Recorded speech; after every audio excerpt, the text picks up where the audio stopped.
So we'll go ahead with the next topic today, that is composition of two SHM having same period and along same straight line, मतलब along same path. तो अगला topic होगा, if you see next topic in the list is composition. Composition मतलब combine करना. तो हम लोगों को दो SHM को combine करना है and we want to treat that two different simple harmonic motion as a single simple harmonic motion. So composition of two SHMs, simple harmonic motions, क्या बोला है आगे, having same period, composition of two SHMs having same period and along same line मतलब same path.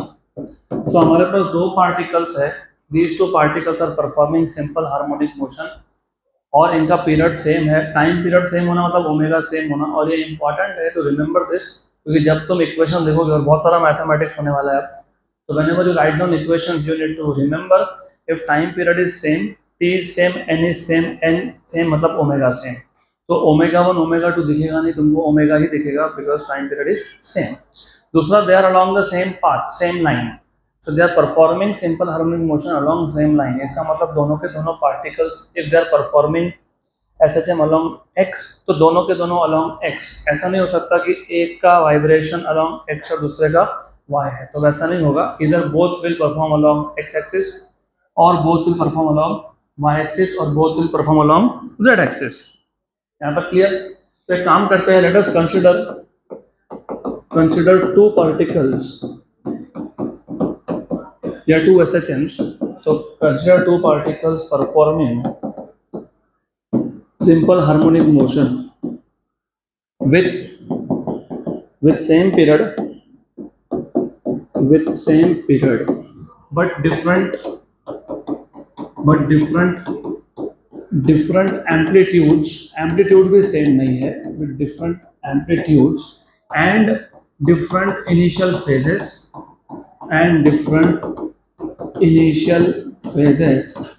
along same path.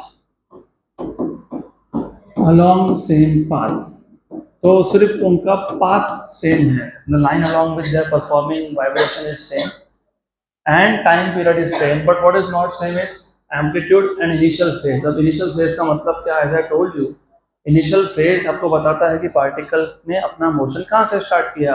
If I say initial phase is 0, तो अगर आपको याद होगा SHM का इक्वेशन क्या था, x equals to sine omega T plus alpha. Alpha was initial phase, अगर वो 0 हो गया तो इक्वेशन क्या बना, x equals to a sine omega T, मतलब particle starting from mean position.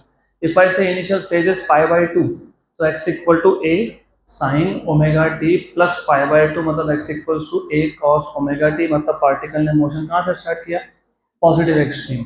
अगर मैंने बोल दिया कि इनिशियल फेज इज 3π/2, इसका मतलब x equals to a sine omega T plus 3π/2, मतलब x equals to minus a cos omega T, मतलब पार्टिकल ने मोशन कहाँ से स्टार्ट किया, फ्रॉम लेफ्ट एक्सट्रीम. तो इनिशियल फेज सेम नहीं है, मतलब एक पार्टिकल ने कहीं और से स्टार्ट किया, दूसरे ने कहीं और से स्टार्ट किया, तो initial phase are not same. Therefore the equations of these two SHM, equation मतलब कौन सा equation, displacement. So the displacement equation of these two SHMs, of these two simple harmonic motions is given by तो जो पहला particle होगा, आपको तो याद ही है x इक्वल्स टू क्या होता है, a sine omega T plus some initial phase, alpha बोल दो, फाई बोल दो, कोई फर्क नहीं पड़ता. पहले पार्टिकल का x1, a1 और phi1.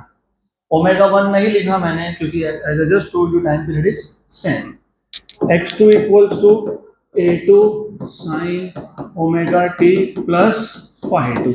और जो इमेजिन नहीं कर पा रहे हो तो मैं आपके सिर्फ इमेजिनेशन के लिए एक लाइन ड्रॉ कर देता हूँ. So this is the line along which two particles, let us say this is the first particle which performs SHM and you have one more particle which is performing SHM along the same line. Okay, so they are performing SHM along the same line. लेकिन हो सकता है इसने mean से start किया, हो सकता है इसने राइट एक्शन से स्टार्ट किया, वो भी हो सकता है। हो सकता है इसने कहीं और से स्टार्ट किया, ये भी हो सकता है एक ने लेफ्ट एक्शन से स्टार्ट किया, एक ने राइट एक्शन से स्टार्ट किया, ये भी हो सकता है। What is same is time period, what is not same is initial phase and amplitude। मतलब मे बी पहले का एम्पलीट्यूड कम है और दूसरे का एम्पलीट्यूड ज्यादा है, हो सकता है, वो भी हो सकता है, राइट। अब हमको करना क्या है, अब हम इन दोनों एसएचएम को दो अलग अलग एसएचएम ट्रीट ही नहीं करने वाले, तो we will imagine these two as a single SHM. तो इसका मतलब the particles will perform SHM together, तो इसको बोलते हैं कंपोजिशन ऑफ टू एसएचएम्स। और हम लोग ऐसा इमेजिन कर सकते हैं, यस वी कैन इमेजिन, कोई प्रॉब्लम नहीं है उसमें, लेकिन हमको ये नहीं पता कि दो एसएचएम को कंबाइन करने के बाद जो रिजल्टेंट मोशन है वो भी एसएचएम है या नहीं, क्योंकि एसएचएम होने का एक पर्टिकुलर कंडीशन था। Do you remember? Acceleration should be minus omega square x, yes, या फिर v should be omega under root of a square minus x square, या फिर x equals to amplitude into sine of something, क्योंकि जहां पे भी तुमको x equal to amplitude into sine of some angle देखे, वो क्या रिप्रेजेंट करता है? Simple harmonic motion. तो अब हम क्या करेंगे, सबसे पहले इन दोनों का जो रिजल्टेंट डिस्प्लेसमेंट है, वो हमको मिलेगा थ्रू सुपरपोजिशन प्रिंसिपल। याद है क्या सुपरपोजिशन प्रिंसिपल? नाम तो सुना ही होगा, कहाँ सुना था? इलेक्ट्रोस्टैटिक्स में सुना था, ग्रेविटेशन में सुना था। सुपरपोजिशन प्रिंसिपल के अकॉर्डिंग रिजल्टेंट, वहां पे हम लोग बात कर रहे थे रिजल्टेंट फोर्स की, resultant force on a particle due to all other particles, charge particles. हमारे पास एक चार्ज कॉन्फ़िगरेशन था, Q1, Q2, Q3, Q4 number of charges थे, हमको फाइंड करना था what is the total force on charge Q1। You say that according to principle of superposition the total charge on Q1 is equal to, total force on Q1 is equal to force on 1 due to 2 plus force on 1 due to 3 plus force on 1 due to 4 plus force on 1 due to 5। मतलब superposition principle में तुम कुछ और नहीं करते हो, तुम add करते हो। तो according to superposition principal,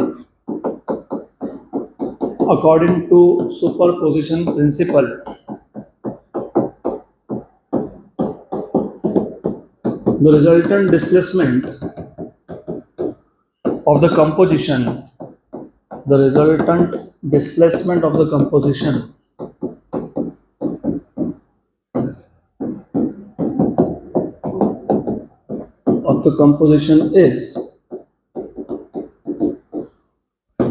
is given by, how do you give resultant displacement of the composition?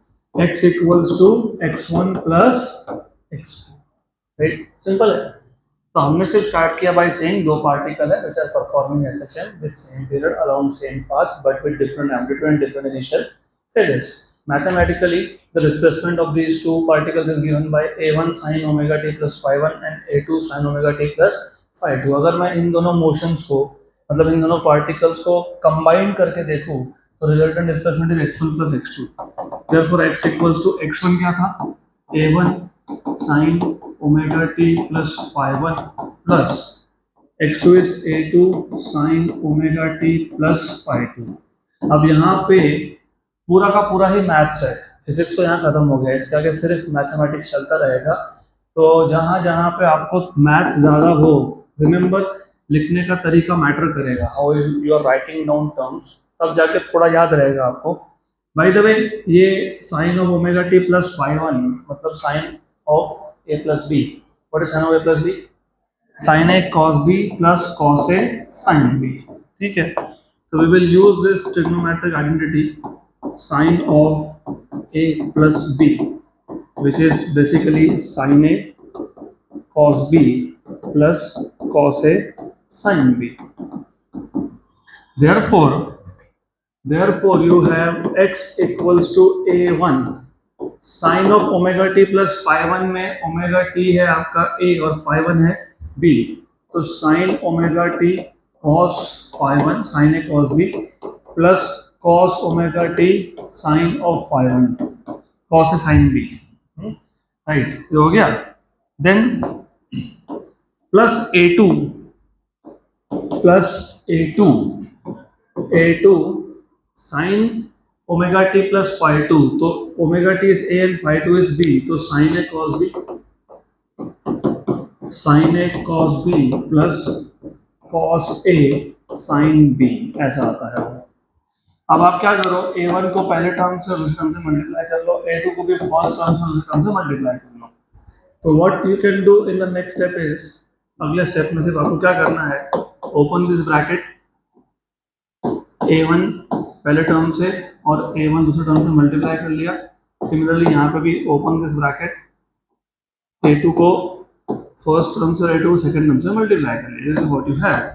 और मैंने अभी बोला आपको कि यहाँ पे लिखने का तरीका बहुत ज़्यादा मैटर करेगा, बिकॉज नाउ यू सी, मैंने जानबूझ के एक के नीचे एक स्टेप लिखे क्योंकि पहले और थर्ड टर्म में से sine omega T can come out common, second और फोर्थ में से cos omega T can come out common. तो फर्स्ट और थर्ड टर्म में से मैं साइन ओमेगा टी को कॉमन निकाल लेता हूँ।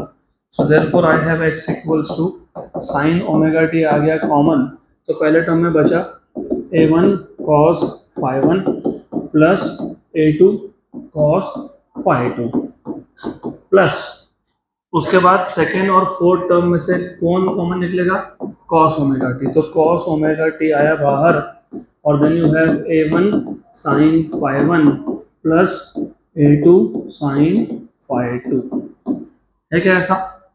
गुड। देन मैथमेटिक्स इतना सिंपल क्यों है? There are multiple reasons. जहाँ पे तुम अटक जाओ ना, सब्स्टिट्यूट, सीखा क्या आपने, एनटीसी में भी सीखा होगा, सब्स्टिट्यूशन, मेथड ऑफ सब्स्टिट्यूशन। वो मेथड ऑफ सब्स्टिट्यूशन मतलब सिर्फ इतना ही होता है मैथमेटिक्स में, मैं सिर्फ सिंप्लीफाइड करके बोल रहा हूँ, do not take it otherwise. Maths में तुम जहाँ अटक जाओ मतलब ये नहीं कि तुमको नहीं आ रहा है, ये मतलब इसके आगे कुछ नहीं हो सकता।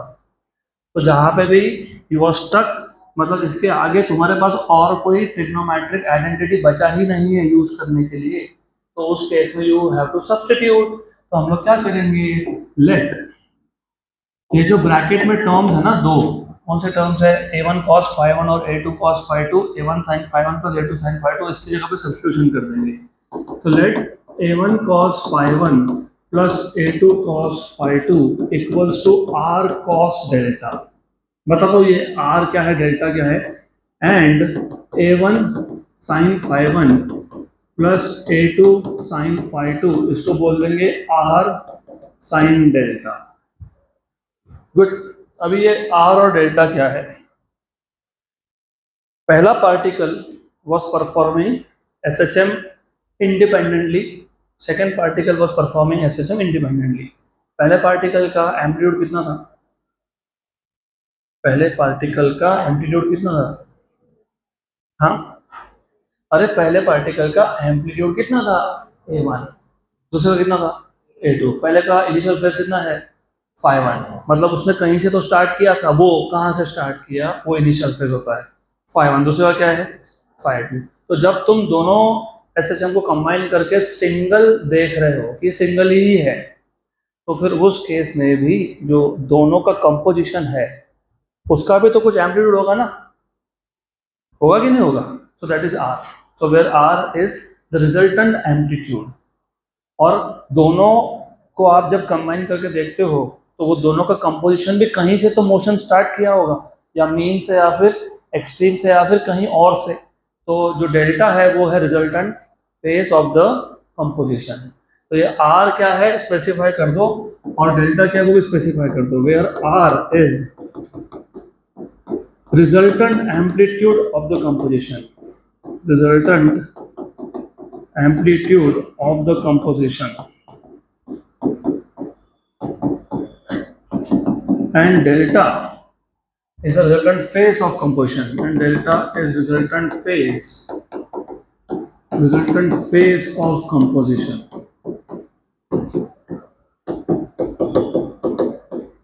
ओके, इनको इक्वेशन नंबर 3 and 4 बोल लेते हैं। So let us call this equation number, I will call this equation number 3, this is 4 and this is 5। अब ये 4 and 5 जब तुम 3 में सब्स्टिट्यूट करोगे, so therefore from equation number 3, 4, 5 substitute equation number 4 and 5 in equation number 3. 4 and 5 in equation number 3. Therefore x equals to क्या आया, sin omega t, और ये ब्रैकेट में जो है वो क्या है, r cos डेल्टा, तो r cos delta plus plus यहाँ पे कौन है, cos ओमेगा t, और ब्रैकेट में क्या है, a1 sin phi 1 plus a2 sin phi 2, that is what, r sin delta, तो that is r sin delta. ठीक, क्या कॉमन निकलेगा r, so therefore you have x equals to r common, you have sin omega t cos delta plus cos omega t sin delta, so therefore x equals to r sin of a plus b sin omega t plus delta। तो अगर आप notice कर रहे हो, करना चाहिए, individually जब particles SSM perform कर रहे थे तो डिस्प्लेसमेंट का इक्वेशन क्या था, A amplitude sine of omega T plus something, और यहाँ पे भी क्या आया, amplitude sine of omega T plus something, मतलब दो पार्टिकल्स जो इंडिविजुअली एसएचएम परफॉर्म कर रहे थे along the same path with same period, अगर उसको मैं एज अ सिंगल एसएचएम पे ट्रीट करूँ, मतलब सिंगल मोशन ट्रीट करूँ, तो वो भी क्या है, SHM है, because the equation is exactly the same, where r is resultant amplitude and delta is resultant phase, बराबर। तो दो पार्टिकल जो SHM परफॉर्म कर रहे हैं, तुमने उसको सिंगल मोशन ट्रीट किया, तो वो भी क्या आने वाला है, सिंपल हार्मोनिक मोशन। यहाँ तक क्लियर, पक्का पक्का श्योर, बहुत मैथ्स है, बहुत मैथ्स है, बहुत सिंपल वाला मैथ्स है, कोई दिक्कत नहीं है, इट्स टू सिंपल। अब द टास्क इज, हमने शो तो कर दिया, क्या शो कर दिया, therefore what you have shown is composition of two SHM is also an SHM, और अगर आपको याद होगा लास्ट लेक्चर में तुमको मैंने बताया था नीट में जेई में क्वेश्चंस कैसे आते हैं, चार तुमको इक्वेशंस दिए होंगे, पूछेंगे कि चारों में से कौन सा SHM, तब मैंने तुमको बोला था, I told you that time कि addition of two SHM is also SHM provided omega दोनों में सेम होना चाहिए, फ्रीक्वेंसी सेम होनी चाहिए। देखो रिजल्टेंट फ्रीक्वेंसी क्या आई, ओमेगा, और ये ओमेगा क्यों आई, क्योंकि इनिशियली जो दो SHM थे उसका फ्रीक्वेंसी भी क्या था, ओमेगा, तो हेंस वी हैव शोन कि composition of two SHM is also an SHM with the same frequency. By the way, अब हमको ये जो कंपोजिशन है इसका रिजल्टेंट एम्पलीट्यूड फाइंड करना है, so we want to find out the equation for resultant amplitude। वो कैसे फाइंड करते हो, अगेन मैथ्स पता होना चाहिए, मैंने आपको पहले भी एक बार कही तो बताया है, वापस बता देता हूँ। जब आपके पास दो इक्वेशन हो, एक में r sin डेल्टा हो, एक में r cos डेल्टा हो, तो कुछ नहीं करना पड़ता है except for square and add. तो तुम इक्वेशन नंबर 4 और 5 को क्या करोगे, स्क्वायर एंड ऐड, तो squaring and adding equation number 4 and 5। Equation number 4 का राइट हैंड साइड था r cos डेल्टा, तो r square cos square delta plus r square sin square delta equal to left hand side क्या है, a1 cos phi 1 plus a2 cos phi 2 इसका square, तो equal to a1 cos phi 1 plus a2 cos phi 2 का square plus r sin delta क्या है, a1 sin phi 1 plus a2 sin phi 2 का square, whole square है, एक एक term का स्क्वायर मत करना, कंप्लीट स्क्वायर है दोनों का। लेफ्ट हैंड साइड में से क्या कॉमन निकलेगा, r स्क्वायर कॉमन निकला, तो you have cos square delta plus sine square delta equals to, इसको a plus B bracket square से एक्सपांड कर लो, तो a स्क्वायर प्लस 2ab प्लस बी स्क्वायर, तो a1 square cos square phi 1 plus 2a1 a2, क्योंकि 2a1 a2 cos phi 1 cos phi 2 plus क्या, बताओ प्लस क्या, plus a2 square cos square phi 2। ये तो सिर्फ हम लोगों ने पहला ब्रैकेट एक्सपांड किया, दूसरा भी करना पड़ेगा। Plus a1 square sine square phi 1 plus 2a1 a2 sine phi 1 sine phi 2 plus a2 square sine square phi 2। Correct. Left hand side में cos square delta plus sine square delta क्या बन गया 1। You have r square equals to, और as you see जानबूझ के मैं बराबर एक के नीचे एक लिख रहा हूँ। इन दोनों में से कौन कॉमन आएगा a1 स्क्वायर, यहाँ से कौन कॉमन आएगा 2a1 a2, यहाँ से कौन कॉमन आएगा a2 स्क्वायर, तो कॉमन निकाल के लिख दो। तो when you write down take out a1 square common, you have cos square phi 1 plus sine square phi 1, मतलब फर्स्ट और फोर्थ टर्म। सेकेंड और फिफ्थ टर्म में से क्या कॉमन आएगा 2a1 a2 साइन phi 1, चलो ठीक है पहले cos लिख लो, cos phi 1 cos phi 2 plus sine phi 1 sine phi 2 plus third और सिक्स में से कौन आएगा कॉमन a2 स्क्वायर, तो क्या आया cos square phi 2 plus sine square phi 2। What is cos square phi 1 plus sin square phi 1? 1. So therefore you have r square equals to, ये सिर्फ a1 स्क्वायर रह जाएगा, a1 square into 1 plus 2a1 a2 cos a cos b plus sin a sin b cos of a minus b, मतलब cos of phi 1 minus phi 2, तो cos of phi 1 minus phi 2 plus plus a2 square into 1. Therefore resultant amplitude r equals to under root of a1 square plus a2 square plus 2a1 a2 cos of phi 1 minus phi 2। आ गया? Good, right. तो अगर boards में पूछा हो तो सब करना पड़ेगा, और अगर आपको बोर्ड्स में नहीं सिर्फ जेईई नीट या सीईटी में तो कुछ भी नहीं करना पड़ेगा। बोलोगे क्यों? वेक्टर्स याद है? वेक्टर्स 11वीं का चैप्टर नंबर 2 मैथमेटिकल मेथड्स, वहाँ पे मैंने बताया था कि जब आप दो वेक्टर्स को ट्राइंगल लॉ से या फिर पैरेललोग्राम लॉ से ऐड करते हो, और अगर दोनों वेक्टर्स में एंगल थीटा है, let us say we have two vectors a and b, let us say we have two vectors a and b, p and q, जो नाम देना है वो दे दो, डजंट मैटर रियली, चलो pq बोल देते हैं। So if I have p bar, if I have q bar and the angle between these two is theta, the resultant of these two vectors, magnitude of resultant was given by p square plus q square plus 2pq cos theta। ये और ये एक ही चीज है, सिर्फ theta की जगह पे phase difference phi 1 minus phi 2। बोलोगे phi 1 माइनस phi 2 क्यों आया? अगर दोनों पार्टिकल मीन से स्टार्ट कर लेते तो फेस डिफरेंस कितना होता? 0। phi 1 minus phi 2 is 0। अगर एक ने मीन से एक ने एक्सट्रीम से स्टार्ट किया तो phi 1 minus phi 2 is 90 degree, pi by 2। सही है, करेक्ट। तो सिर्फ वहां पे थीटा बोल रहे थे एंगल बिटवीन टू वेक्टर्स को, यहाँ पे क्या बोल रहे हो phi 1 माइनस phi 2। तो इतना सारा डेरिवेशन करने के बाद ultimately you have the same formula that you have derived in 11th standard itself। Whenever you have two vectors, the magnitude of resultant is always under root of first vector square plus second vector square plus 2 times of first vector into second vector into cos of angle between the two vectors। तो आ गया, हो गया? पक्का पक्का, sure sure, good. अब क्या चाहिए? Resultant phase, resultant displacement तो मिल गया ना, रिजल्टेंट एम्पलीट्यूड तो मिल गया आपको। तो रिजल्टेंट एम्पलीट्यूड तुमने कैसे फाइंड किया? Nothing, just by squaring and adding equation number 4 and 5।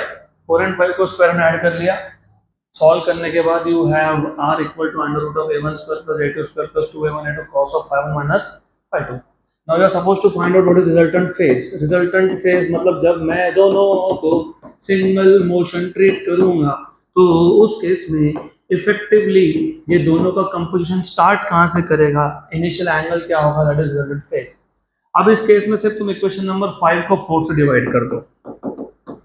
Divide equation number 5 by equation number 4। Equation number 5 था r sin डेल्टा और 4 था r cos डेल्टा। गुड, और आर साइन डेल्टा क्या था वो याद होना चाहिए आपको, a1 sine phi one plus a2 sine phi two, और आर कॉस डेल्टा क्या था, a1 cos phi one plus a2 cos phi two. You can verify if you want any time, तो वेरीफाई कर लो, वही है। फिर क्या क्या कैंसिल हो गया, आर और R, what is sine delta by cos delta, tan delta. So therefore tan delta equals to what? A1 sin phi 1 plus A2 sin phi 2 upon A1 cos phi 1 plus A2 cos phi 2. So therefore you have delta equals to tan inverse of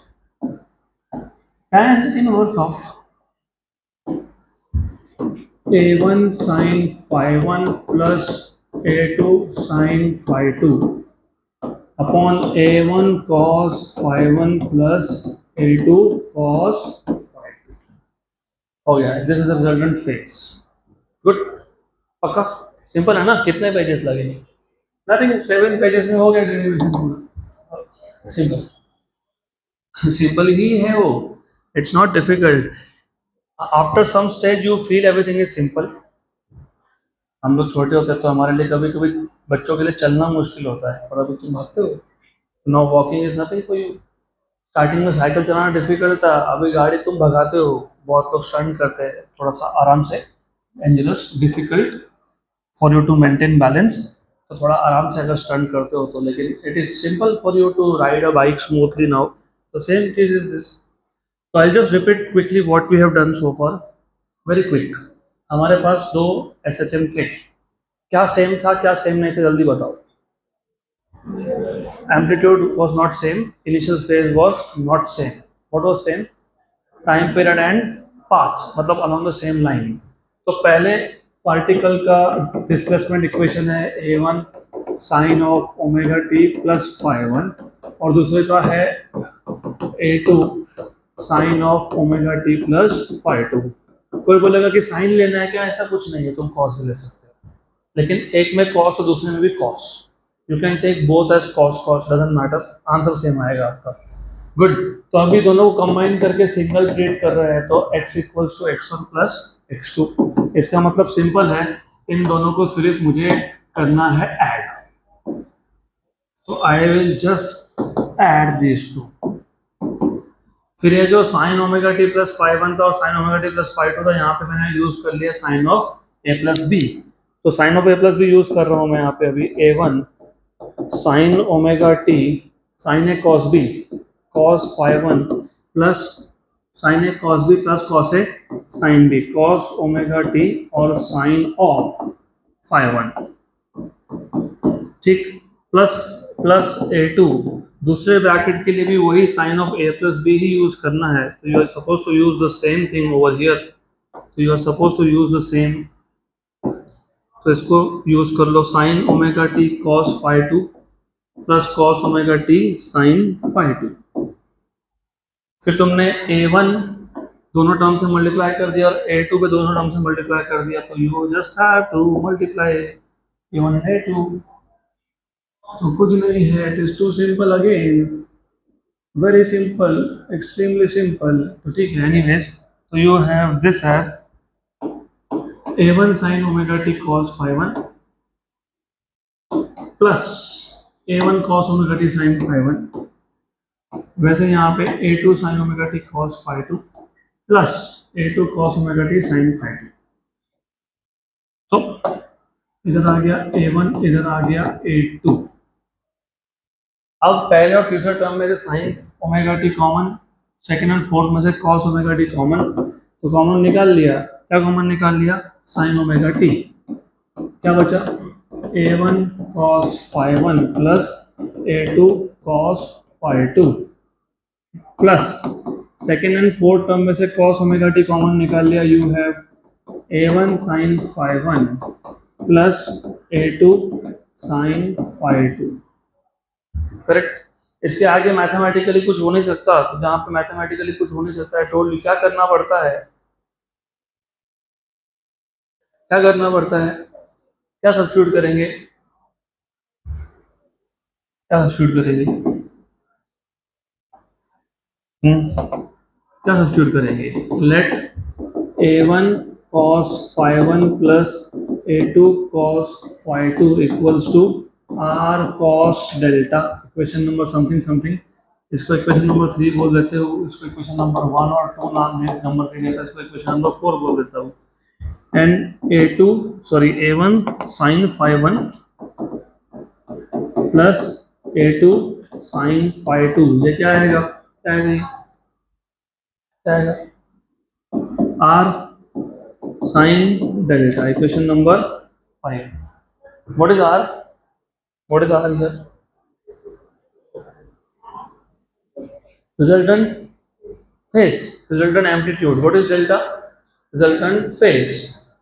यहाँ तक clear? Equation 4 5 को 3 में substitute करोगे तो you have x equals to sine omega T के साथ था bracket जिसमें cos का टर्म था, मतलब r cos delta plus cos omega T, उसके साथ एक ब्रैकेट था जिसमें था साइन, तो r साइन डेल्टा। इसमें से तुमने r निकाल लिया कॉमन, बचा आपके पास sine omega T cos delta plus cos omega T sine delta. तो therefore you have x equals to r sine of omega T plus delta. तो पहला स्टेप ये होता है कि आपको शो करना पड़ता है कि दो SHM को कंबाइन करने के बाद जो नया मोशन है वो भी क्या है? SHM है। जब तक तुम उसको SHM प्रूव नहीं करते इसके आगे कुछ नहीं कर सकते, क्योंकि SHM होगा तो SHM का एम्पलीट्यूड होता है, SHM होगा तो SHM का फेज होता है। जब दोनों का एडिशन SHM ही नहीं है तो क्या फाइंड कर रहे हो फिर? तो that the first step is to prove, to show. What do you want to prove? What do you want to show? That the combination of two SHM is an SHM। इसके बाद हमको find करना है resultant amplitude. You wanted to find out what is resultant amplitude. So, what do we do to find out resultant amplitude? पीछे से तीसरा bench. खोया खोया रहता हूं मैं, अब इसके आगे नहीं बोलूंगा। बताओ, पीछे से तीसरे। What do you do to find out resultant amplitude? Square and add equation number 4 and 5, इसको स्क्वायर एंड ऐड करो। तो squaring and adding r square cos square delta plus r square sin square delta equals to you have a1 cos phi 1 plus a2 cos phi 2 का square plus a1 sin phi 1 plus a2 sin phi 2 का square. तो फिर a plus B bracket square है, this is a plus B bracket square, so therefore you have r square, ये तो 1 हो गया, r square common निकाल लिया, cos square delta plus sin square delta is 1, वो लिखा नहीं मैंने, दिस इज इक्वल टू, ठीक। तो this is equal to what? अभी इसको एक्सपांड करो, क्या आएगा एक्सपांड करने के बाद?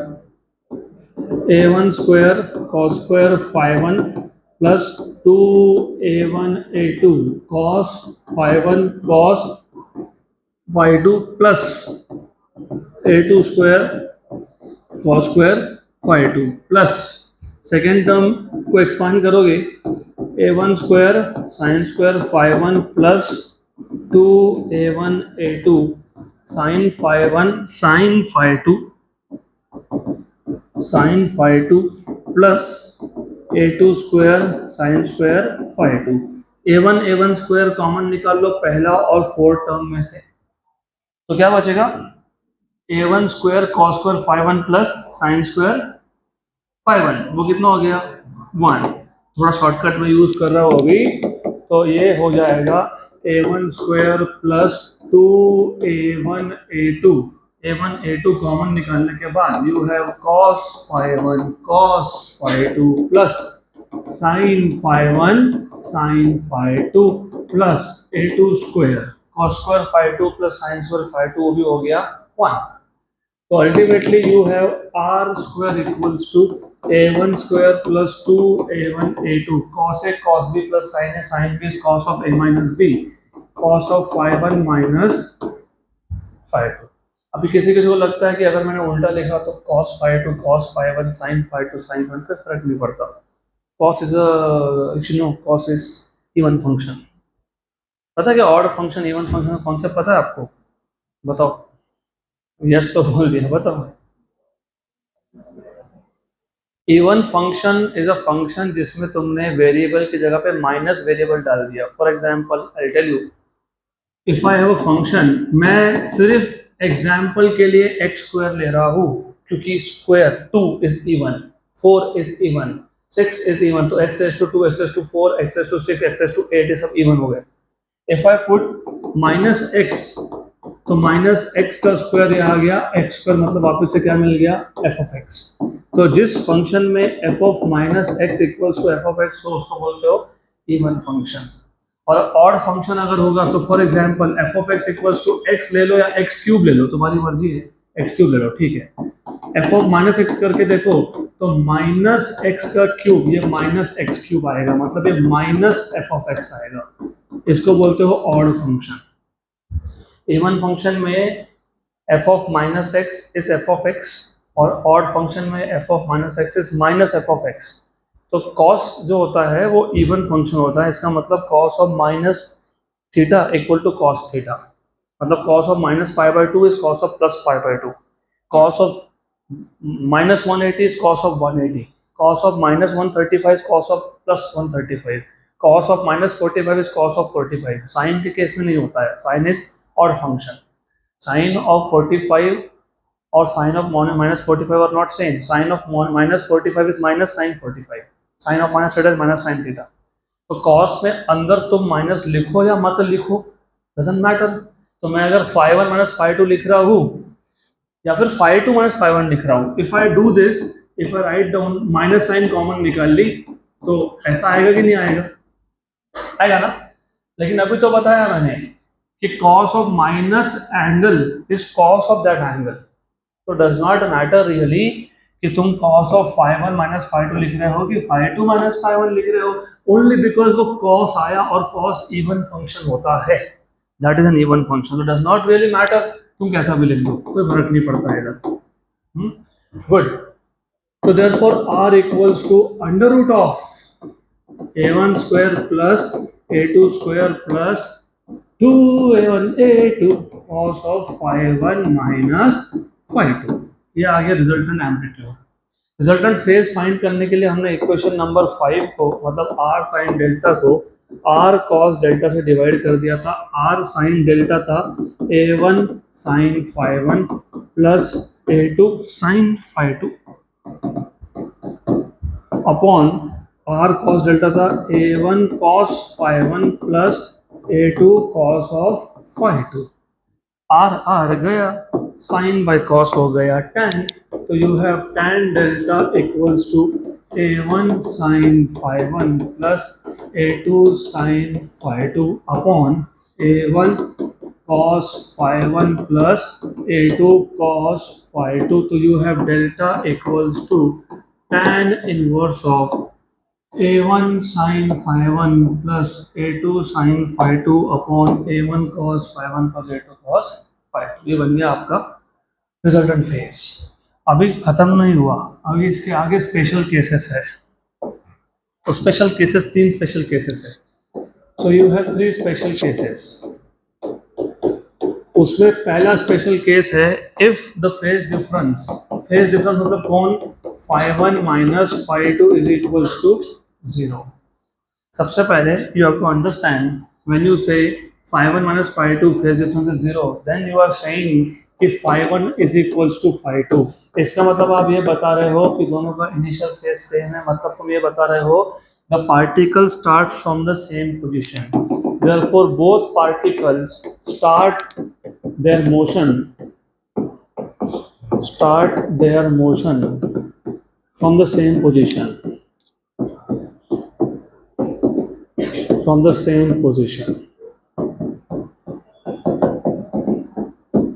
तो अगर इनिशियल फेजेस सेम है इसका मतलब both of them are starting from the same position. अगर ऐसा है तो resultant amplitude r will be under root of a1 square plus a2 square plus 2a1 a2 into cos of 0, क्योंकि phi one minus phi two की value कितनी है 0. What is cos 0 1. तो r आ गया under root of a1 square plus a2 square plus 2a1 a2. What is a1 square plus a2 square plus 2a1 a2? a1 plus a2 bracket square, तो square root और square गया तो r equals to क्या हो गया a1 plus a2, right. तो when the two particles start from the same position, मतलब initial phases same होंगे, तो उस केस में resultant amplitude is just the sum of the amplitude of the two. Example, अगर पहले पार्टिकल का amplitude 2 centimetre है, दूसरे का 5 सेंटीमीटर है, तो रिजल्टेंट का 7 सेंटीमीटर है, 2 प्लस 5.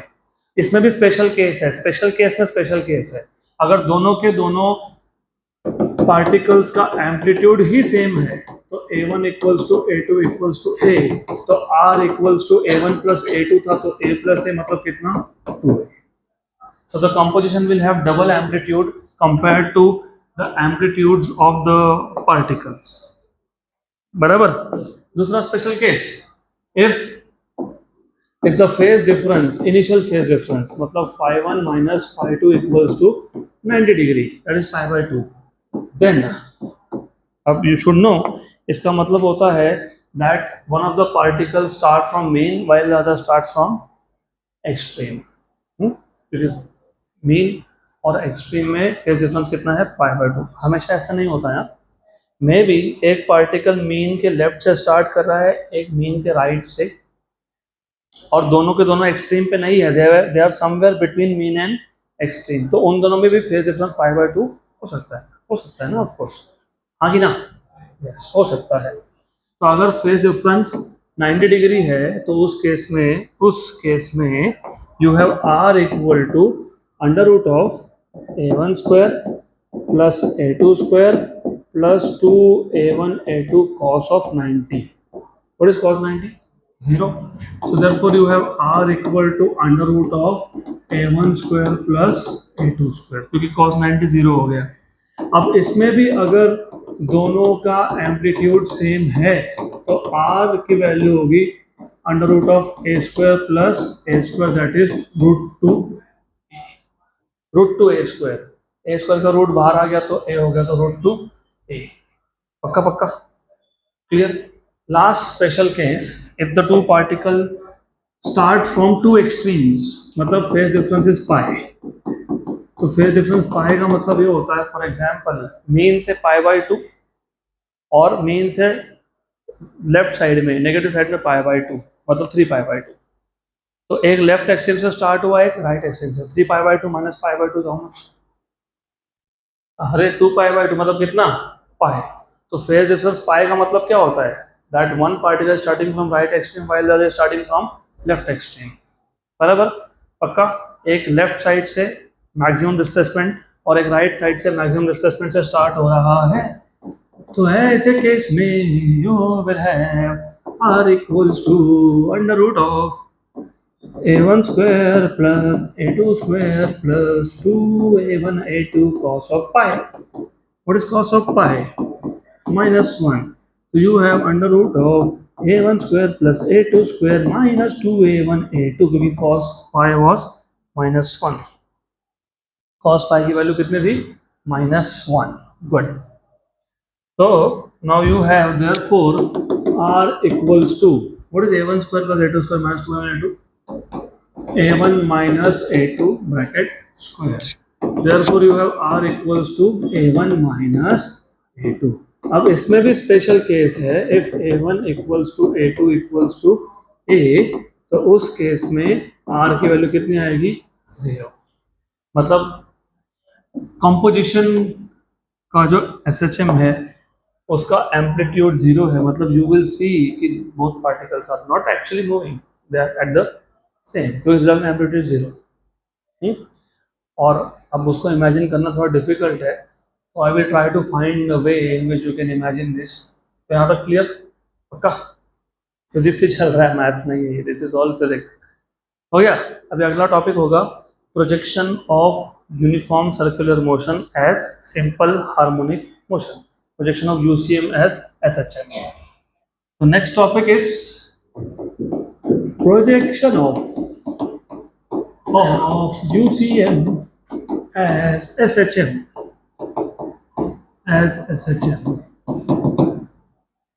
तो projection of uniform circular motion as simple harmonic motion, तो इसमें करना क्या है, इसमें हमारे पास एक पार्टिकल है जो यूनिफॉर्म सर्कुलर मोशन परफॉर्म कर रहा है।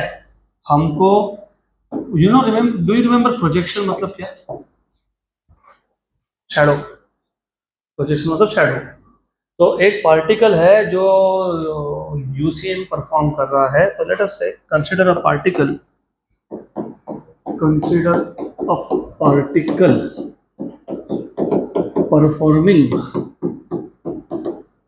performing UCM with angular velocity omega, angular speed भी बोल सकते हो, angular velocity बोल सकते हो, omega in anti-clockwise direction,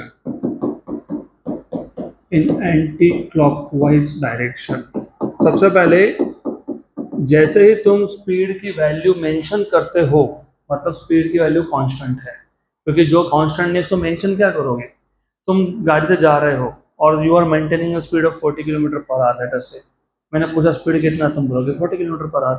but remember if you are increasing speed, तो हो सकता है 10, फिर 11, फिर 12, फिर 13, फिर 14, ऐसा स्पीड बढ़ते गया। And if I ask you what is the speed, क्या बताओगे? चेंजिंग है।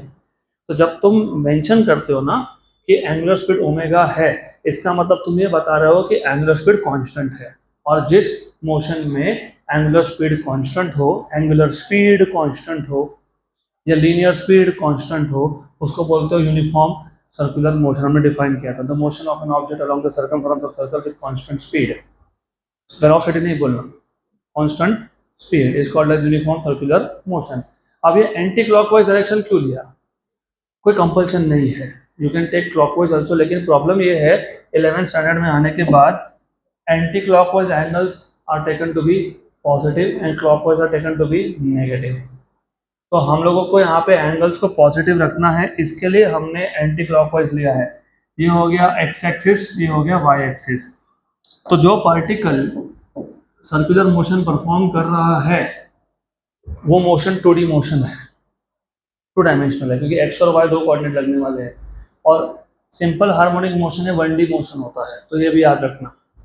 जो पार्टिकल एसएचएम परफॉर्म करेगा उसको बोलोगे रेफरेंस पार्टिकल। क्या बोलेंगे उसको? Reference particle. और जिस सर्कल के अराउंड वो यूसीएम परफॉर्म करेगा उसको बोलेंगे रेफरेंस सर्कल। क्या बोलेंगे उसको?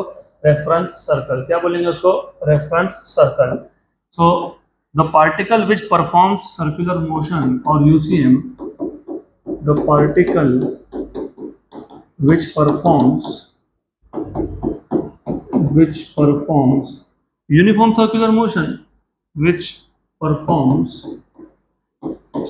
uniform circular motion is known as reference particle, is known as reference particle,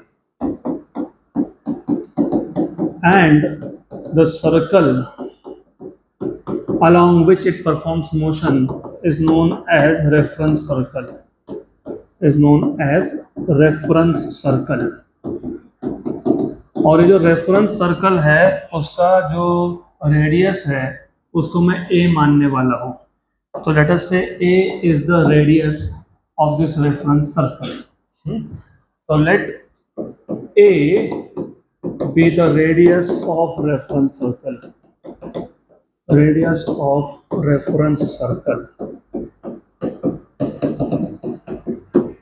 अब ये जो पार्टिकल है इसने इनिशियली कहीं से तो मोशन स्टार्ट किया होगा, मान लेते हैं P से स्टार्ट किया है, so let P be the initial position, और उस इनिशियल पोजीशन में x एक्सिस के साथ जो एंगल बना उसको बोल देंगे initial angle, initial face alpha.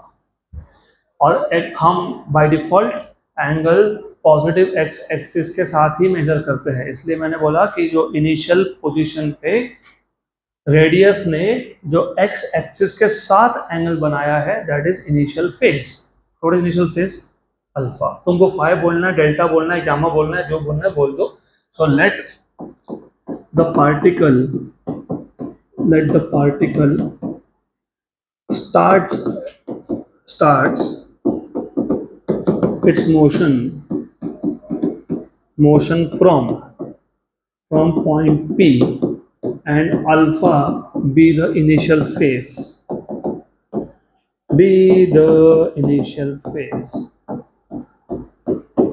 बराबर। तो जो पार्टिकल था P जो यूसीएम परफॉर्म कर रहा है, उसने कहां से स्टार्ट किया? P से। इनिशियल फेज कितना है? अल्फा। तो जब पार्टिकल P पे था तो उसका प्रोजेक्शन वो M पे था। M मतलब यहाँ पे shadow is over here, M। So let its projection be at M। तो जब वो P पे था तो प्रोजेक्शन M पे था, so let its projection be at point M। अब जैसे जैसे पार्टिकल अपने मोशन में आगे जाएगा, सपोज वो यहाँ से यहाँ आया, न्यू पोजीशन पे आया P डैश, बाद में बताऊंगा, ये M डैश पे आ गया। जब ये यहाँ पे आया तो ये यहाँ पहुँच गया, जब ये यहाँ पे आया तो प्रोजेक्शन यहाँ पहुँच गया, ये यहाँ पहुँचेगा तो projection is here, and when it reaches here projection is also there. So when this particle goes here, projection goes here, particle here, projection is here. तो ऐसा करते करते तो जब इसका एक राउंड खत्म हो जाएगा तो पार्टिकल का भी एक ऑसिलेशन खत्म हो जाएगा। फिलहाल मैं ऑसिलेशन वर्ड यूज नहीं करूंगा क्योंकि जब तुम ऑसिलेशन बोल रहे हो मतलब तुम बोल रहे हो सिंपल हार्मोनिक मोशन है, बराबर। लेकिन मैंने क्या बोला था, जब तक a equal to minus omega square x prove नहीं करते या फिर डिस्प्लेसमेंट का स्टैंडर्ड इक्वेशन जो है a sine omega T plus something वो प्रूव नहीं करते, तब तक तुम इसको SHM बोल ही नहीं सकते। तुम ये बोल सकते हो as the particle P performs uniform circular motion along the circumference of circle, its projection M performs back and forth motion, back and forth जाना आना, to and fro motion, right? कोई बोल सकते हो back and forth, to and fro एक ही बात है। तो as the particle P performs uniform circular motion, its projection M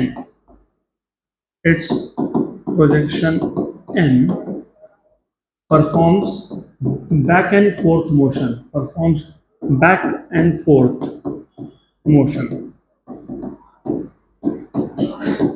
along diameter। ये इंपॉर्टेंट था, इसलिए जो टाइटल है उसमें मैंने लिखा हुआ है, मैंने वहां मेंशन किया हुआ है प्रोजेक्शन ऑफ यूसीएम SSHM पूरा along एनी डायामीटर। तो वो along एनी डायामीटर होना चाहिए। तो जब पार्टिकल यूसीएम परफॉर्म करेगा उसका जो प्रोजेक्शन है वो along डायामीटर SHM परफॉर्म करेगा। SHM में शो करने वाला हूँ, तो फिलहाल बैक एंड फोर्थ, फिलहाल मैं बोलूंगा बैक एंड फोर्थ मोशन, तो along एनी डायामीटर। अब एनी क्यों बोला? क्योंकि प्रोजेक्शन मैंने फिलहाल एक्स एक्सिस पे लिया है, मैं वाई एक्सिस पे भी ले सकता था, कोई कंपल्शन नहीं है कि प्रोजेक्शन तुमको एक्स एक्सिस पे लेना है। It's up to us, our choice. We are more comfortable with x axis, so we'll take along x axis. यहाँ तक क्लियर? अब if the particle after time t it is at a new position P dash, so let's say after time t the reference particle is at P dash। by the way you should know this, तो जब particle P से P dash पे आया तो इसने एक extra angle cover कर लिया। तो याद रखना, जब पार्टिकल P से P डैश पे आया तो it covers an extra angle. Just a minute, मुझे सिर्फ ए को यहाँ से हटाने दो। अभी तुमको पता है A is radius of the circle, और वो ए एम्पलीट्यूड भी बन जाएगा, विल सी। तो as the particle goes from P to P dash in time interval t, ये जो PP डैश आर्क बन गया, इसने एक एंगल सब्सटीट्यूट कर दिया, सबटेंड कर दिया, कितना? Omega T. कैसे omega T? What is linear speed? Distance upon time. What is angular speed? Angle upon time. तो omega is theta by T. Omega is, तो what is theta? Omega T, तो omega T, right. तो ये extra angle बन गया। तो as the particle P reaches P dash in time t, its projection, पहले projection की बात कर लेते हैं, its projection reaches m dash, ये प्रोजेक्शन आ गया m dash पे, तुम यहाँ भी ले सकते हो, जो मैंने नोट्स में दिया है वैसा ही करना है तो वैसा भी चल सकता है, मैंने नोट्स में थोड़ा सा एंगल्स अलग दिखा है, ठीक है, if you are more comfortable with that I will just do that, कोई प्रॉब्लम नहीं है। तो मैंने सिर्फ नोट्स में वो पी डैश पॉइंट यहाँ कहीं तो दिखाया था, कोई प्रॉब्लम नहीं है, it's up to you, doesn't matter really, कोई फर्क नहीं पड़ता। तो ये पी डैश है, चलो ठीक है, तो ये पी डैश है और फिर ये जो एंगल आ गया दिस इज ओमेगा टी, तो this angle over here is omega t, है ना, and the projection is at m dash, the projection is at m dash, somewhere over here, m dash. So as the particle p reaches p dash in time t, its projection reaches m dash, its projection reaches m dash, और जो total angle बन गया, total angle that is alpha plus omega T या omega T plus alpha, so the total phase is initial phase alpha plus extra angle covered in time T, omega T plus alpha, ये हो गया आपका total phase. So therefore total phase is how much, omega T plus alpha, कितना आ गया, omega T plus alpha, पक्का, sure, good. Then अब तुमको ये समझना है जो मैंने पहले भी बोला कि सर्कुलर मोशन 2D है और उसका जो प्रोजेक्शन है वो 1D है, सर्कुलर मोशन 2D है और उसका प्रोजेक्शन 1D है, तो सर्कुलर मोशन में दो कंपोनेंट आएंगे, डिस्प्लेसमेंट के, वेलोसिटी के और एक्सेलेरेशन के, एक एक्स कंपोनेंट एक वाई कंपोनेंट, लेकिन जो प्रोजेक्शन है उसमें एक ही कंपोनेंट होगा क्योंकि प्रोजेक्शन तुमने लिया है अलोंग एक्स एक्सिस, राइट। तो x component of displacement of UCM, जब मैं बोल रहा हूँ कंपोनेंट उसके होते जिसमें दो कंपोनेंट हो, दो कंपोनेंट किसमें थे, यूसीएम में, तो यूसीएम के दो में से एक कंपोनेंट है एक्स कंपोनेंट, तो याद रखना ये इजी है, एक्स कंपोनेंट, किसका, x component of displacement of UCM, of displacement of uniform circular motion is equal to displacement of projection, नहीं समझ में आया तो समझा देता हूँ, if you pay attention, तो जब पार्टिकल P पे था तो उसके पोजीशन को स्पेसिफाई करने के लिए तुमको दो कोऑर्डिनेट्स चाहिए, कौन से दो, x एंड y, बराबर, x एंड y, तो इसका x कंपोनेंट ऑफ डिस्प्लेसमेंट था ये और y कंपोनेंट था, सही है, यूसीएम के डिस्प्लेसमेंट में x i कैप और y j कैप होगा क्योंकि दो कंपोनेंट है, लेकिन प्रोजेक्शन तो सिर्फ x एक्सिस पे है ना, और जब पार्टिकल P पे है उसका पोजीशन कहाँ पे है, जब पार्टिकल P पे है तो उसका डिस्प्लेसमेंट का x कंपोनेंट क्या है, x, और m उसका जो प्रोजेक्शन है उसका डिस्प्लेसमेंट कौन है, x, है ना, तो x component of displacement of UCM के डिस्प्लेसमेंट का x कंपोनेंट ये प्रोजेक्शन का डिस्प्लेसमेंट है, अरे हाँ कि ना, ध्यान ही नहीं है ना, तुम लिंक करोगे ध्यान दोगे तो होगा। ओरिजिनल पार्टिकल कौन है, P, जो क्या कर रहा है, सर्कुलर मोशन ये 1D होता है कि 2D होता है, 2D होने का मतलब ये है कि डिस्प्लेसमेंट में दो कंपोनेंट, वेलोसिटी में दो कंपोनेंट, एक्सेलेरेशन में दो कंपोनेंट, कौन से दो कंपोनेंट, क्योंकि मैंने x और y एक्सिस लिखा है इसलिए x और y, x और z लिखता तो x और z आता, पक्का। तो जब particle uniform circular motion perform कर रहा है इसके डिस्प्लेसमेंट के कितने कंपोनेंट्स होंगे, कौन से दो, x एंड y, लेकिन जब ये यूसीएम परफॉर्म कर रहा था, इसका प्रोजेक्शन क्या कर रहा था, back and fourth motion. SHM बोलना नहीं, अब तो तुमने शो नहीं किया, बैक एंड फोर्थ। ये back and fourth motion 1D है कि 2D है? तो जब है ही 1D तो कंपोनेंट कितने होंगे, एक, बराबर। तो जो प्रोजेक्शन है उसका डिस्प्लेसमेंट क्या होगा, ये यूसीएम के दो कंपोनेंट में से एक कंपोनेंट होगा। यूसीएम के डिस्प्लेसमेंट के कौन से दो कंपोनेंट थे, एक्स। तुमने प्रोजेक्शन एक्स एक्सिस पे लिया कि वाई एक्सिस पे, एक्स। तो एक्स कंपोनेंट ऑफ डिस्प्लेसमेंट किसका, x component of displacement UCM का। यूनिफॉर्म सर्कुलर मोशन का जो डिस्प्लेसमेंट का एक्स कंपोनेंट है वो प्रोजेक्शन का डिस्प्लेसमेंट है। वहां पे कंपोनेंट नहीं बोल सकते क्योंकि उसके पास एक ही कंपोनेंट है प्रोजेक्शन के पास, है ना।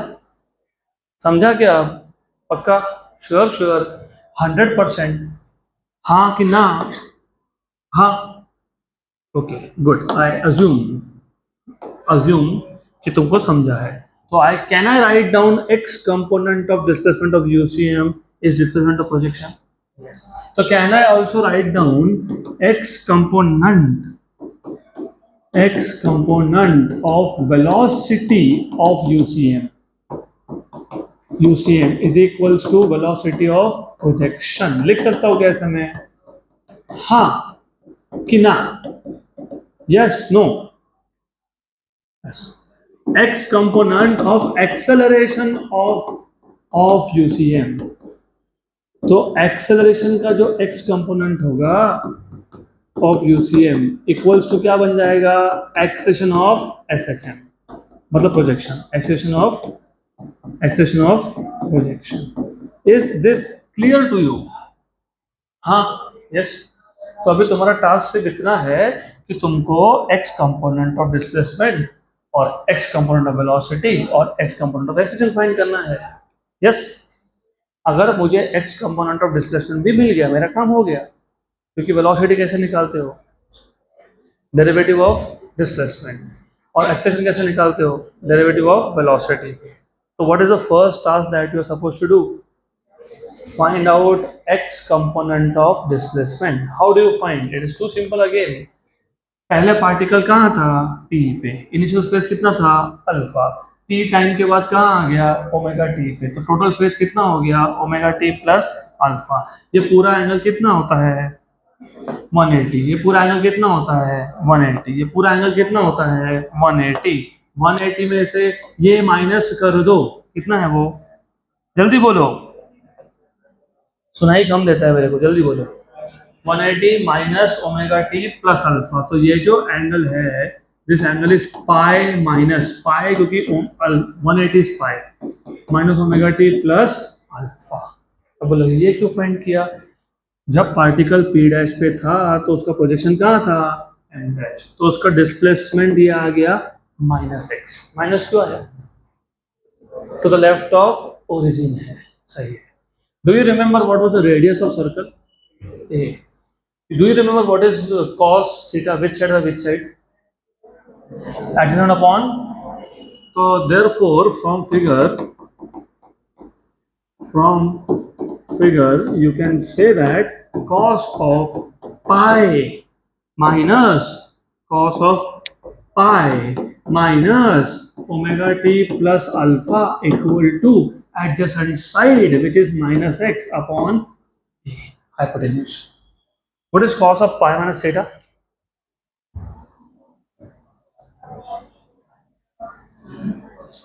Minus cos theta. तो minus cos of omega t plus alpha equals to minus x by a. Minus minus क्या हो गया, प्लस। तो therefore x क्या आ गया, a cos omega t plus, हो गया, गुड। तो ये मिल गया डिस्प्लेसमेंट का इक्वेशन। अब डिस्प्लेसमेंट से क्या मिलेगा, velocity. Therefore, velocity of projection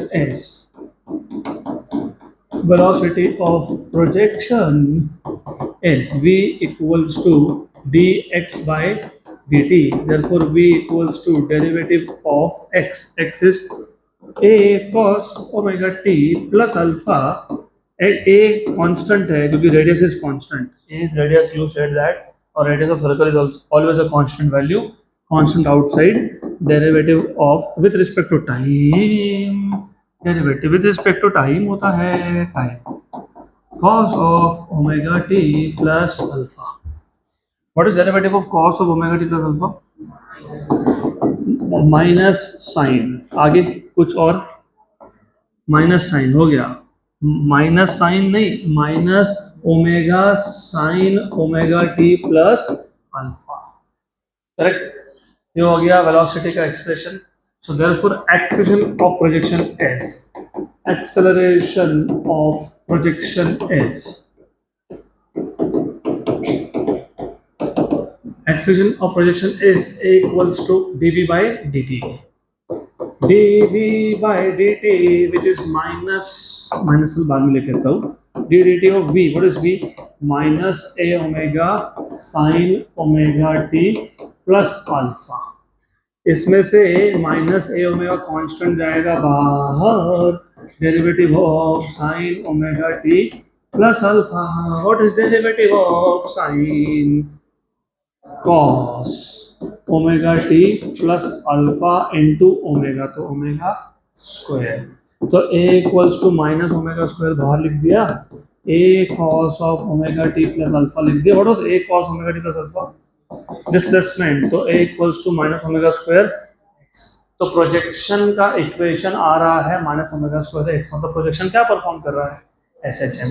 अब तुम बोल सकते हो therefore the projection of uniform circular motion is always simple harmonic motion along any diameter, तो तुम अगर y एक्सिस के अराउंड लिखते तो सिर्फ यहाँ पे a equal to minus omega square y आता, राइट, और x की जगह पे यहाँ पे क्या लिखते हैं y, वो जो डिस्प्लेसमेंट था x का यहाँ लिखते हैं y, हमने प्रोजेक्शन देखा अलोंग x एक्सिस, तो अलोंग x एक्सिस तो x है, पक्का पक्का, श्योर श्योर, गुड।